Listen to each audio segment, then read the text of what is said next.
Come closer, everyone. Don't be scared. Enjoy the sun. Awesome. So my name is Leo, and I'm the Senior EDI Consultant here at CAMH. And I'm so pleased to be here with you to officially kick off Pride Month together. Yeah, make some noise. Amazing. We're gathered here at the TD Commons to celebrate the strength, diversity, and resilience of true LGBT plus AI community within CAMH and beyond.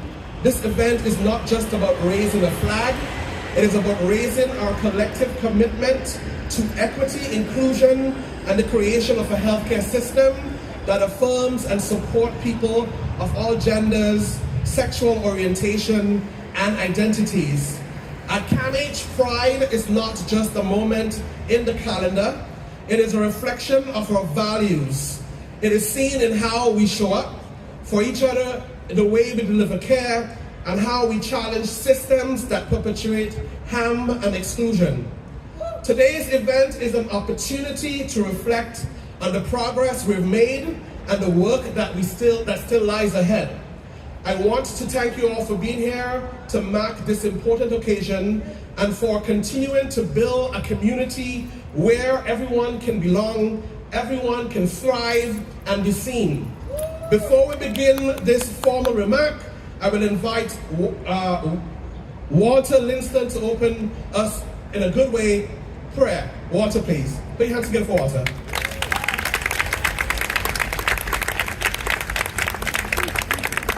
Hello, everybody. Mishkabe was the Dishna Cross the Bashina and Walton the Donja Mishnabe. I'm the supervisor of traditional healers here at CAMH for Shkabe Makwa. But I have a special guest I wanted to introduce to you. It's part of our customs and our traditions to always invite our elders. And we have a cultural activator that's working with me here today. And I'm going to get her to come up. Her name is Patricia Manag. Patricia, please come up. She's from Bolsaley First Nation, and she's a grandmother, she's an elder, and she's somebody that I treat very special, and I wanted her to come and do the opening, and I'm going to do some smudging and sing a song as well. So please, Patricia, here. Ani bonjour, Kinuia. I'm so honored to be here today. I can't even tell you. My family has grown up on the streets of Toronto. My sister, who is now 70 years old, was part of the original queer movement back in the early 60s when they were fighting to save our queer population from being murdered and beaten down. And she still today now works out in British Columbia. And she says her heart has never left the streets of Toronto. And I feel that today. I feel that today. I am definitely an ally. I'm here also representing a friend of mine who came out to his family on an Indian reservation only a few years ago and was pretty much tossed out of his family home. And those things are sad, but not, because he grew so much when he left, and he met an entire community who welcomed him with open arms and told him that he was okay and there was nothing wrong with him. And we prayed for his family. We still pray for his family. And so today, I'm so grateful to be here. I'm carrying my mother's fan. It's over 150 years old. See how birds last? Don't we all want to be a bird? Like, there's no wrinkles or tears here. Just saying. So I'm really grateful that Walter and our Shkabewis are coming up to help us with this smudging ceremony. And we're going to show you, for those that want to smudge, please. And Walters, we don't have enough time in the day to smudge everybody individually, so I'd like you to put out your left hand and bring that medicine to you. It would be nice if we did. Someday I'll come and sit here and I'll smudge anybody that wants to be smudged. Just not today though. I always smudge with my hands first. Because everything, when I start my day, this is how I greet my day. I greet my children, I greet my life, I greet my family.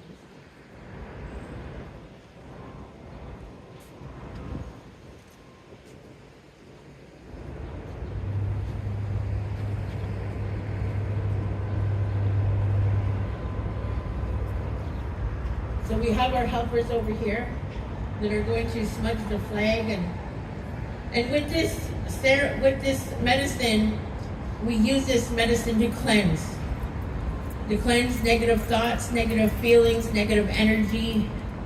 Maybe somebody cut you off in the corner driving in and you dropped an F word when you shouldn't have. Let's not carry that through our day. So we smudge and get rid of that. And we think kind thoughts, oh, that poor person, right? Not poor me, but that poor person. So I always say to everybody, it helps us to clarify and envision what our day is going to look forward to. And today, with all the negative influences we have, it's really important that we try our best to put our best foot forward in all things, in all ways. We can't be perfect. I didn't say perfection. I said try to put our best foot forward in all things and in all ways. And I try because I'm not perfect. As Walter's going around, we also have shkabewas who are giving out sema. It's indigenous people's first tobacco, first medicine that Creator gifted Anishinaabe. And he said, our great Creator, our great mystery said to Anishinaabe, with this medicine, all you have to do is hold it in your left hand. You think what you want is what you need. But when you hold this powerful medicine in your left hand, your truth from your spirit comes out. So you don't have to think. We may think we want the fancy car over there, but do we really? We may think we need to win the lottery, but isn't our lives already full? We all, care and share about the same community. We work for the same organization.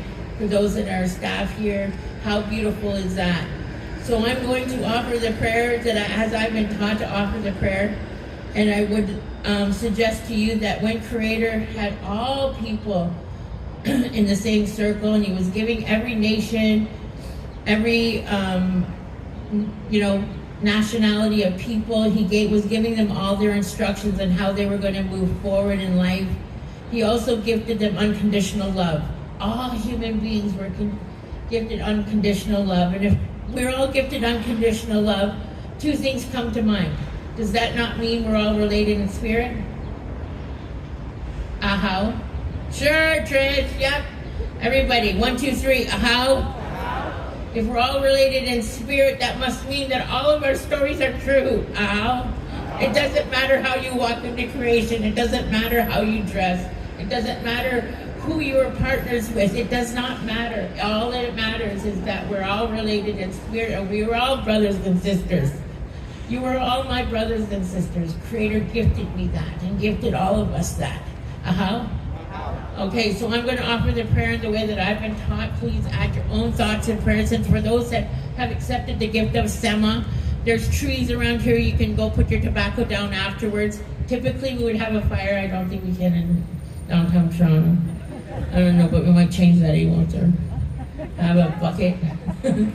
Anyway, so again, when Bojo, Nindoy Mangdok, Kishkanda Point District House, Watch a sheet, no damage, and a single about good water, me, a snobby quandal, Nijo David de Quandal, and down the Sema, Wabinan, Gabinan, Guanan,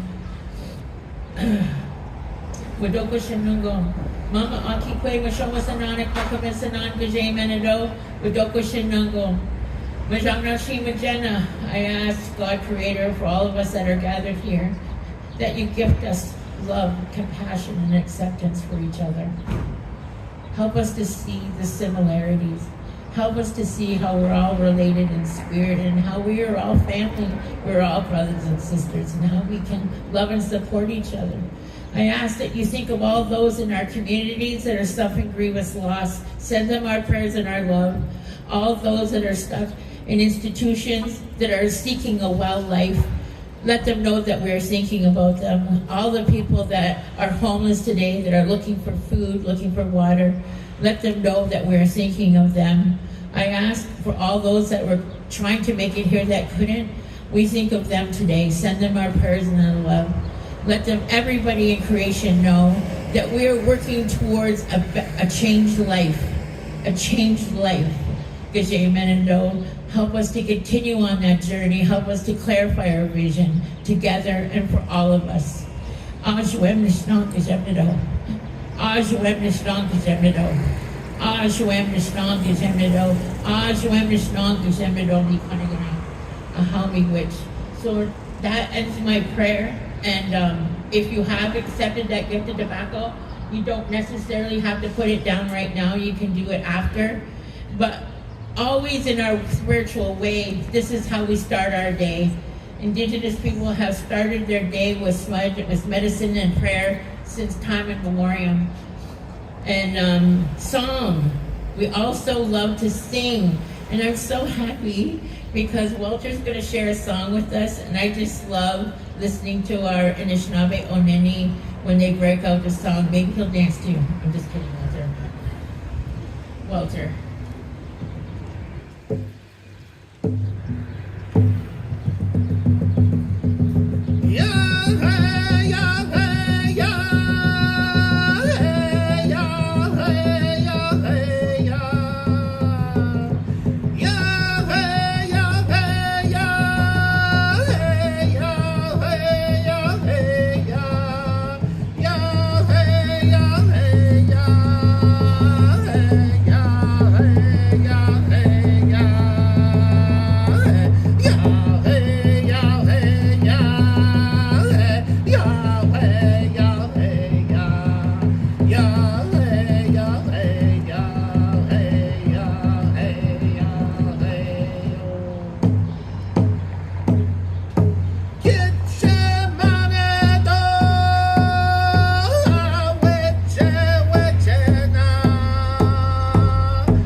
Send us your love, Creator.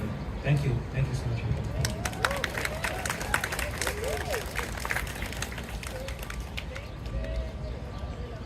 Thank you, Walter. At this time, we'll invite our CEO, Sarah, to remarks.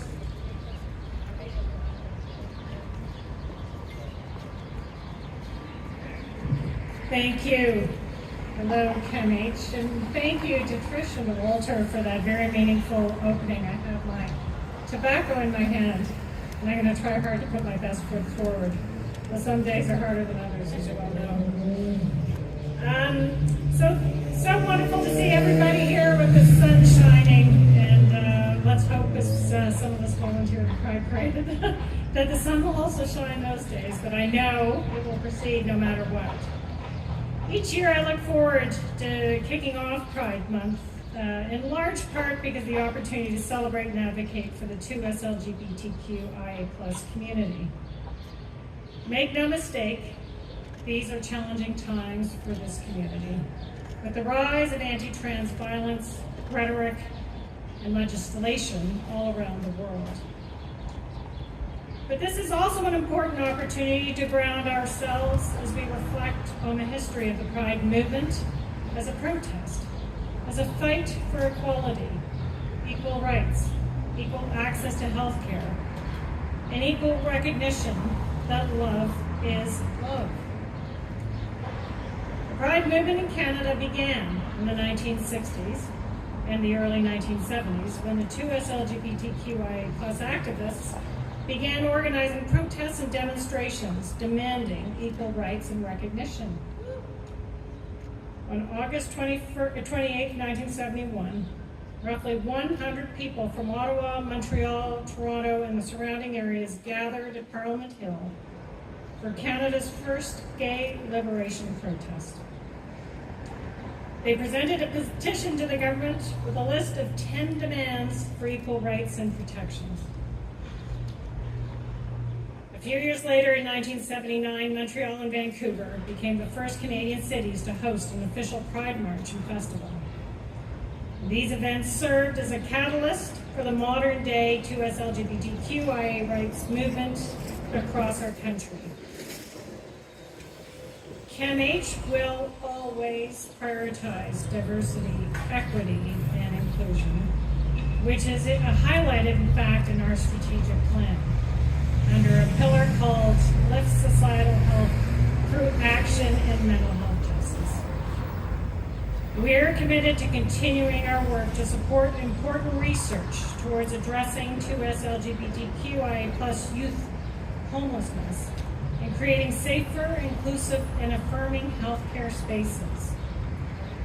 Because we know that providing 2S LGBTQIA+ people with safe and affirming healthcare greatly improves their health outcomes.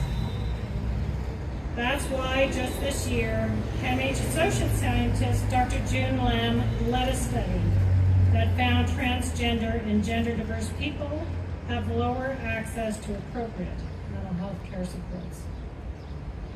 This suggests that something about the hospital experience was leading these folks to avoid care after discharge, whether that be transphobia or misgendering. All this points to the need to improve the hospital experience for trans and gender diverse people. And Dr. Lam's study makes a number of important recommendations, including asking patients to share their chosen name, their gender identity and pronouns, along with tailoring resources in a way that addresses social determinants of health. This work is also happening at our Gender Identity Clinic and CAMH Rainbow Services, which truly provide life-saving care and gender-affirming care. While we've come a long way, we can never take our progress for granted. There is much more work to be done to continue building a more inclusive healthcare space of all kinds, at CAMH and across our entire healthcare system. I know that we will continue working together to ensure that hate and discrimination never find a home at CAMH, where we continue to make strides to close the gap in care for people in this community, and where we make sure that no one is left behind. And now I'm pleased, so thank you very much. What a celebration this is. And now it's my pleasure to hand it back to Leo, who I think will introduce our next speaker. Thank you very much.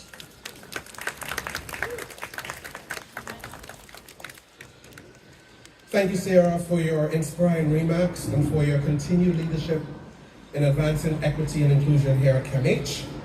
It is now my great pleasure to welcome a leader who has been a strong advocate for justice, equity, and community empowerment in our city, Deputy Mayor and City Councillor for Spadina, Fort York, Ausma Malik. Councillor Malik is a longtime champion of public education, community engagement, and inclusive city building.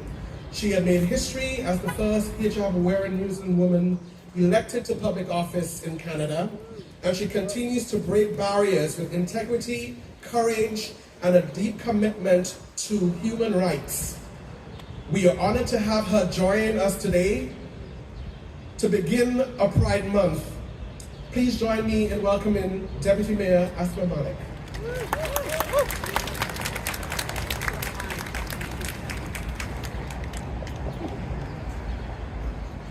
How's everyone doing? This is an incredible turnout on such a beautiful day, and I was just remembering last year you also brought the sun. So it is always so fantastic to be here celebrating with you and raising the Progress Pride flag. Can we just give a big round of applause to Walter and to Trish for beginning us so beautifully and in such a good way. Thank you so much. As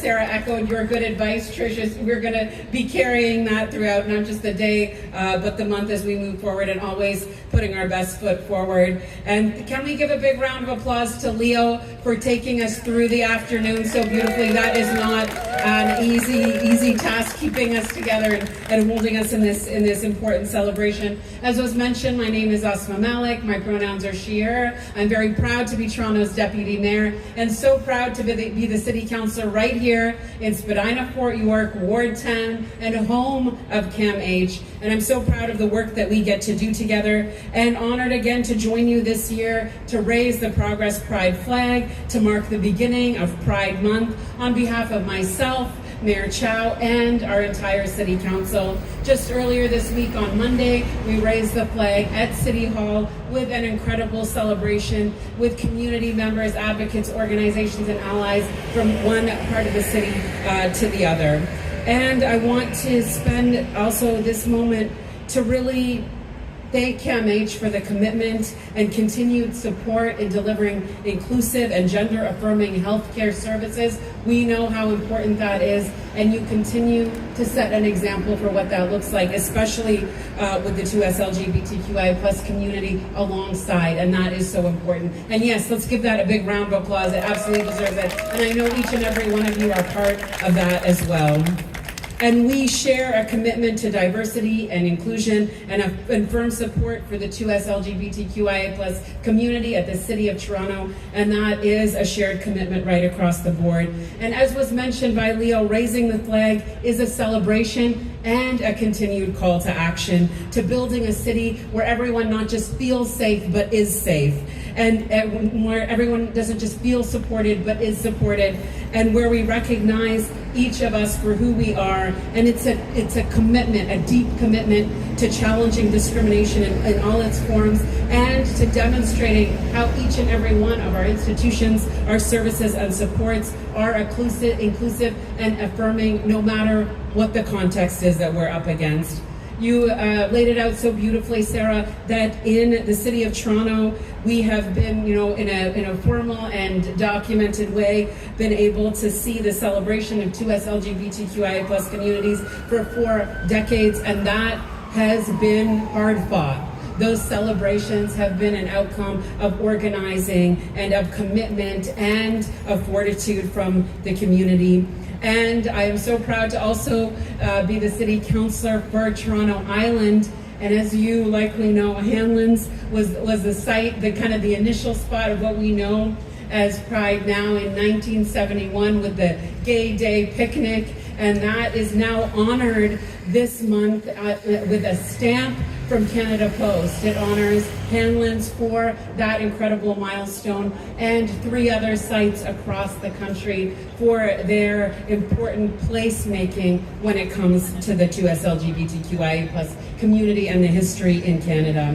And that history of activism has shaped our city, from organizing that first picnic at Hanlan's, to our pride parades, to resisting, fighting back against discrimination and prejudice, through proudly claiming those spaces and uniting for better always, and for inviting all of us into that work and into those important fights. And it is our commitment now to be working together every single day to ensure that the winds from those efforts for safety and well-being are held strong, that we are not losing ground in the city that we love, and especially in these moments, as was described, that around the world, 2S LGBTQI+ communities are facing a rollback of those rights. And we are not immune from that in Canada, unfortunately.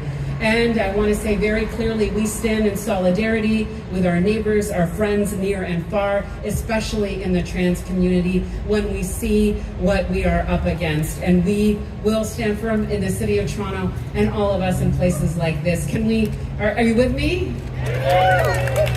That's so important. And over the next few weeks, there will be so many opportunities for celebration, for reflection, for gathering, and for recommitment to our work together for equity and equality for all of us. And Pride Month is so important, and we know through the work that we get to do together with the examples of all of you and here at CAMH that we keep that commitment going in every season and 365 days as well.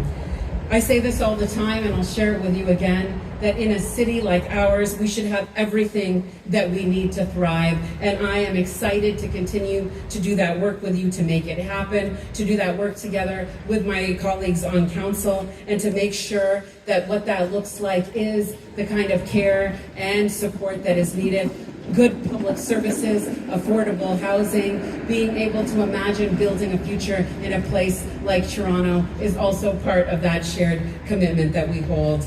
I'm looking forward to our continued work together for inclusive, just, and caring city, a Toronto that works for all of us, that includes all of us, and most of all, that gives voice to all of us. Thank you all for your incredible work in pulling together today's celebration in your work every single day to make Toronto a place that we can be proud of. Have a safe and happy Pride Month. Thank you so much.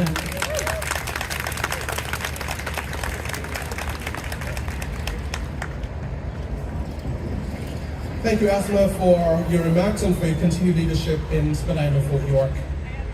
Now I'm delighted to introduce my colleague and someone whose work brings value to the life and right here at CAMH.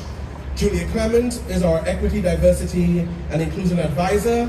Julia brings both heart and expertise in their work, supporting staff and teams across CAMH to create safer, more inclusive, and more affirming spaces for everyone, especially for those whose identities and experiences have been historically marginalized.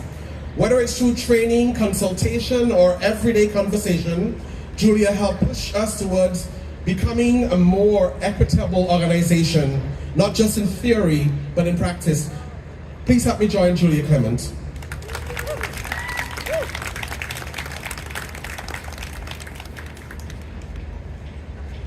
Hi everyone. As Leo said, my name is Julia Clements. My pronouns are she and they, and I am CAMH's Equity, Diversity and Inclusion Advisor.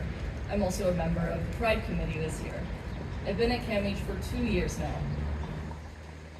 I've been thinking a lot about the progress flag lately and all the discourse around it. The progress flag is a flag that represents pride here in Toronto. And given that pride in Toronto is undeniably a big deal, it's only natural that the flag would come up as a topic of discussion and even debate. Well, given that this is the flag-raising event, I decided I'd like to share my response to one of the criticisms of the progress flag. This criticism of the progress flag states that the flag is redundant because the original rainbow flag represented all 2S LGBTQIA+ identities in the first place. Perhaps that may have been true in theory, but the reality is that it didn't. Ultimately, that is because of colonization as a sexist, racist, ableist, and transphobic system, and the cultural norms prescribed under that system. Queer people are not immune to this indoctrination. Our reality is that for generations, many people, straight or not, have consciously and unconsciously believed that the default option for being non-straight is being a white, cisgender gay man. Of course, there's nothing wrong with that. But the truth is, there is no default setting for a queer person, and there never has been. Queer people throughout history have been and continue to be Black and brown and trans and intersex. Queer people have been and continue to be two-spirit, non-binary, asexual, bisexual, Latin, Asian, Muslim. Queer people have been and continue to be First Nations, Inuit, and Métis. We're newcomers to Canada from all around the world. And to use myself as an example, a queer person can be neurodivergent, living with mental illness, multiracial, and the child of a Southeast Asian immigrant. We are not a monolith, and we are not a niche.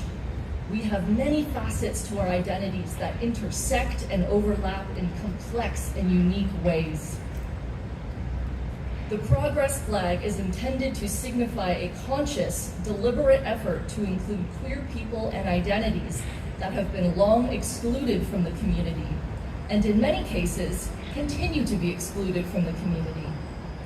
When I see the Progress flag in a window or on a flagpole by a hospital like CAMH, that signals to me that when I enter that space, I can hope to be respected not only for my sexuality, but also for my race and ethnicity, and also for my sex and my gender identity.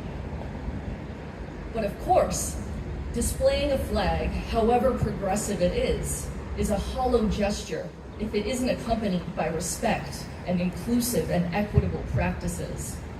There is much work to be done if we aspire to move the needle on queer and trans inclusion at CAMH. And thankfully, I know I'm not alone in this mission. There are so many incredible teams across the hospital working to educate staff and provide support to our community, including the Pride Committee, whose members are staff voluntarily taking on extra work to make events like this happen. I feel immensely grateful and humbled to work alongside so many people who are passionate about uplifting all of the 2S LGBTQIA+ community, not just some of us. I'm truly looking forward to what comes next for us here at CAMH. Thank you for inviting me to speak today. It's been an honor.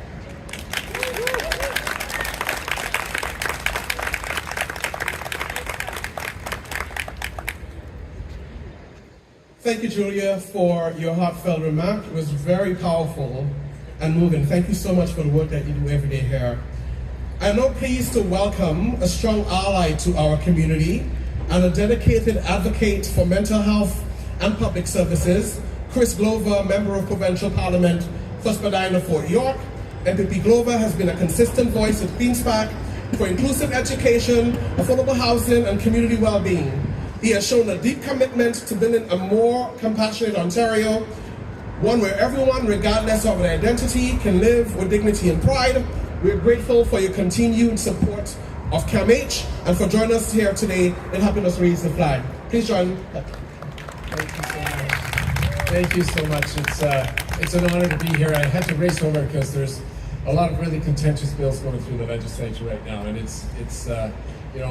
I wanted to be here because I wanted to be here to celebrate Pride with you, to celebrate all of the progress that the 2S LGBTQ+ community has made over the last few decades, and to also to acknowledge the challenges that are ahead, that we're facing more and more prominently right now. And the problem with giving a microphone to a gray-haired guy is that he's going to talk about the olden days.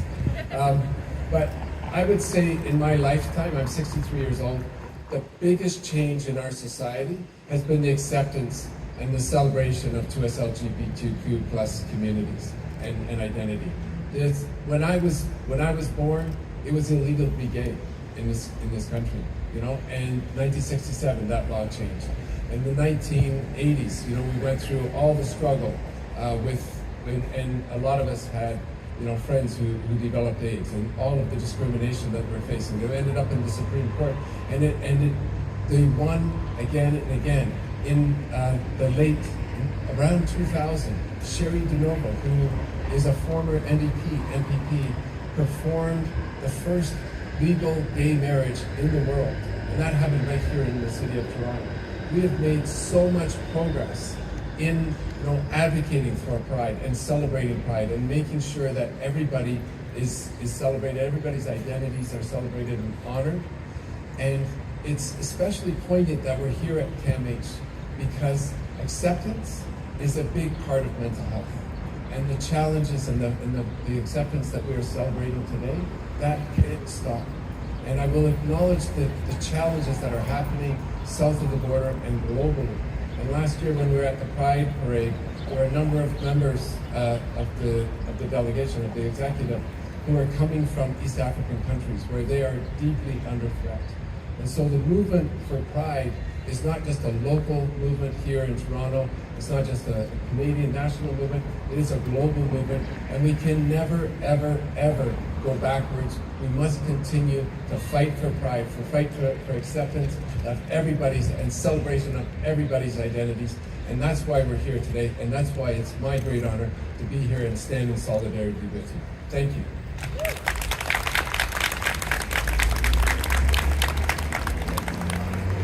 Thank you so much, Chris Clover. At this time, we'll have the flag raising. I invite Ausma, Walter, Julia, Chris for the flag raising, and Sarah, of course.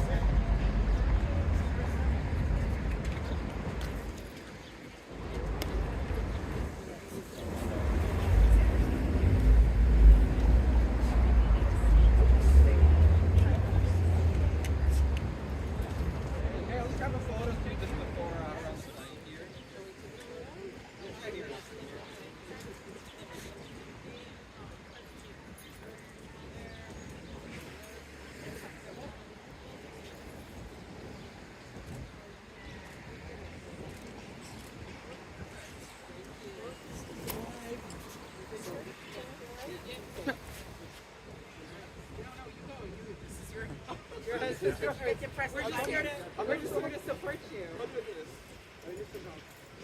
I think you have to pull this string. We have an expert here. We have an expert? Yeah, so sorry. I'm just going to try something like that. How do we do So this? you're going to grab this. Yeah, and pull. This is based on the experience from City Hall. Yes, yeah. For sure.